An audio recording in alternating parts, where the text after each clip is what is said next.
जिन भी लोगों ने जूनियर असिस्टेंट का इस बार एग्जाम दिया है ना, अगर वो 50 के आसपास की रेंज में आ भी रहे हैं ना, वो अपनी टाइपिंग की प्रैक्टिस करना चालू कर दें, क्योंकि टाइपिंग में आपको बहुत समय मिलेगा, लगभग ये पेपर अंत तक जाएगा टाइपिंग का। तो अपनी टाइपिंग की तैयारी को करिए शुरू से, मतलब एकदम शुरू से भी करेंगे तब भी पूरा तैयार हो जाएगा।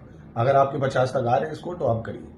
और अगली वैकेंसी का इंतजार जो बच्चे करें वो पेट पे फोकस करें, पहले पेट में अच्छे से अच्छा स्कोर करें, क्योंकि ये वैकेंसी फिर आएगी और पेट में जब ज्यादा स्कोर कर पाएंगे तभी भर पाएंगे। पेट की प्रैक्टिस के लिए टेस्ट सीरीज चल रही है हमारे ज्ञान सर एजुकेशन ऐप पे, वो पूरी लगा सकते हैं, मात्र 299 में है 25 टेस्ट सीरीज। पूरे नोट्स ले सकते हैं, एक्सक्लूसिव वीडियो के साथ पढ़ सकते हैं ज्ञान सर एजुकेशन ऐप में।